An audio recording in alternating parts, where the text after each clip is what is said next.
Yo, what's up, everybody?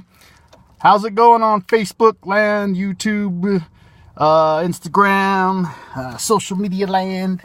Here's a Rob.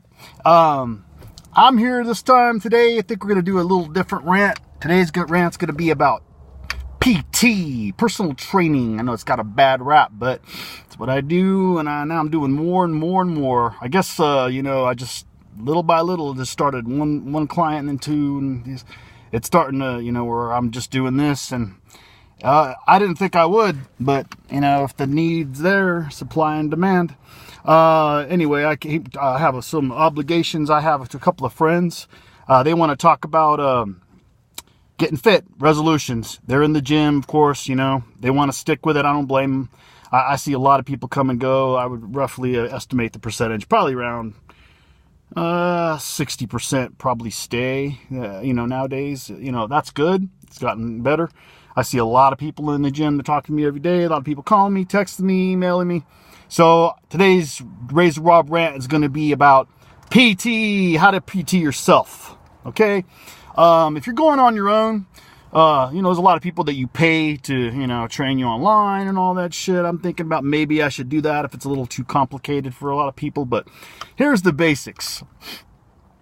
Read, get books, Gold's Gym Encyclopedia of Bodybuilding is a great one.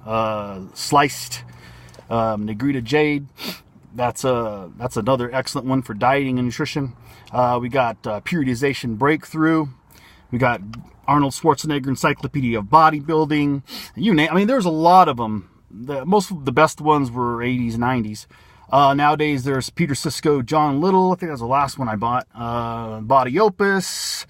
Any one of these will teach you hardcore nutrition and training. The basics are the basics. If you're going to be a chemical engineer or a structural engineer, I should say, you're going to have to learn drafting, right? You're going to have to learn, you have to start somewhere. So people, there's never too much information. You just have to discern the information and make sure it's honest, coming from a reputable source.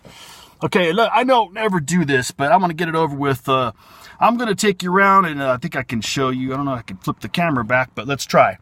When I drive around, my little hoopty, no, I got everything ready, I got my just pictures and my checks, past checks, and my references, my certs, business cards. Look at that. Strong and Shapely Gym. Hey, Bob, look. Gold's Gym. I got my book, pictures to show people, all my notes and stuff. Okay, let me put this thing back here. This thing don't want to stay. The most important thing you can have when you're starting out, you guys, everybody, is this, okay? Those that fail to plan, they're planning to fail.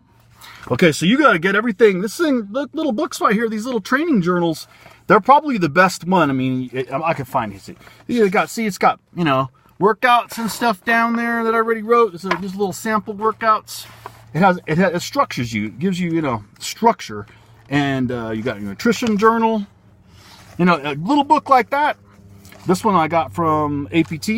It's probably out of business by now, but there's a lot of little books that you get, and you write them in. You fill them out, just like you're doing a job or like you're at school, like back in college.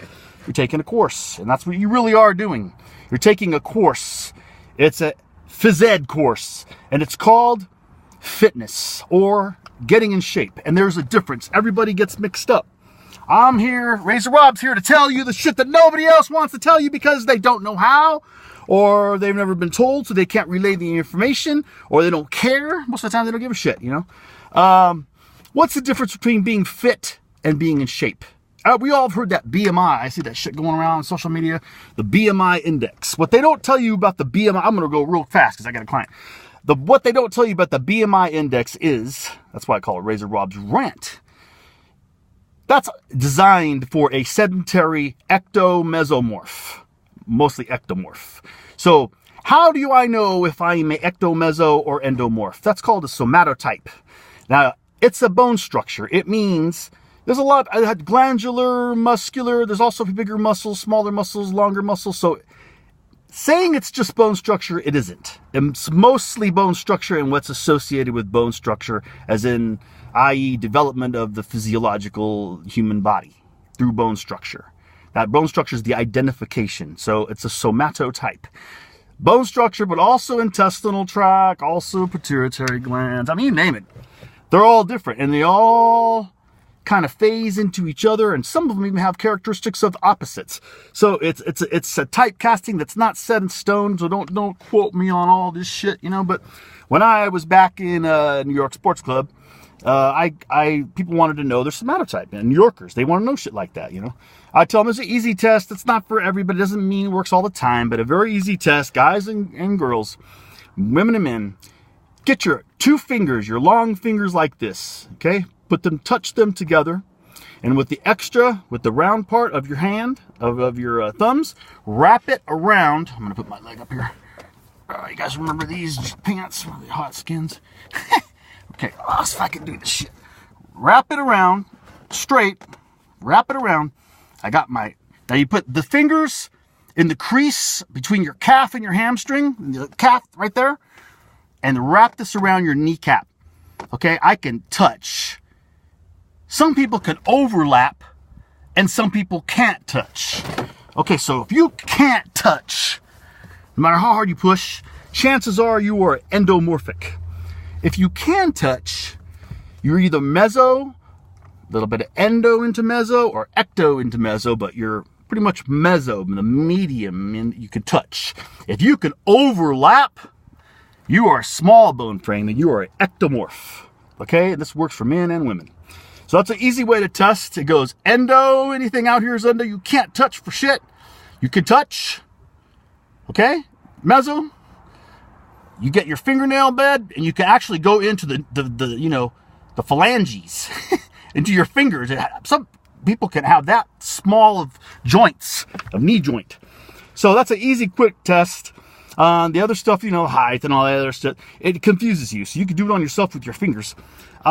It's very important to know your somatotype, because that'll tell you what type of training, what type of nutrition, and what type of supplement, your supplement, I don't know, whatever you would order, because a lot of times ectomorphs don't need a lot of things endomorphs need.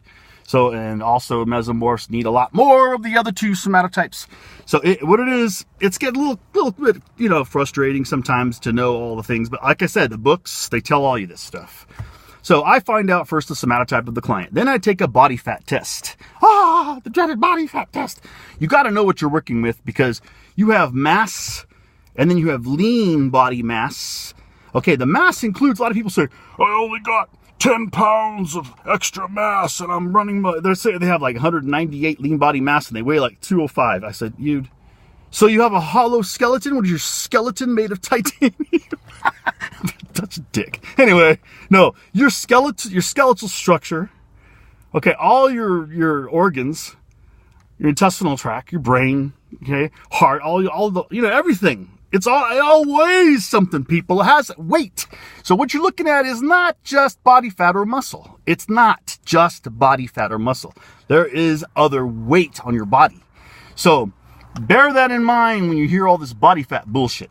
Okay, what you want is your lean body mass to be in what I call, and this is my own term, I don't know if maybe I heard it from somebody else, in the maximum range for muscle development. Because women, bikini competitors, you are in there to get muscular development. That's what you're doing. No toning. You know all that shit, probably. I just want to make sure, because I guess I've heard some toning talk out of you bikini girls. Okay, look, everybody's out there to do one thing: build muscle. Build the right muscles in the right places. Okay, none of this old mentality that they used to get, like a lot of these people, they're not real bodybuilders. Okay, these are people in the gym, they're gonna get on your nerves, but the girls go heavy, go home. This is a girl lifting, she's like doing 3 reps and ego lifting, and you're looking over at, what do you eat? She just pounds all kinds of protein shakes down and goes and eats at McDonald's. After the training session, I watch them supposedly hardcore gym rats. They go straight from this freaking gym here right into Chuck E. Cheese, or over there into, I don't know, one of those pizza places. Okay, I have a pizza maybe twice a year. I mean, most competitors, it's just like a crazy cheat, nasty, get it out of your system because you're starved. You starved for 14 weeks, whatever. But that's so unhealthy. It's so massively unhealthy to go eat that kind of shit, that enriched flour, that starch, and all that fucking fat from the cheese, and high fat, sodium, injected pepperonis. Not that I don't love fucking pizza. It's my favorite shit in the world, but it's bad for you. It's like, doing a line of drugs or fucking pills or fucking getting shit faced.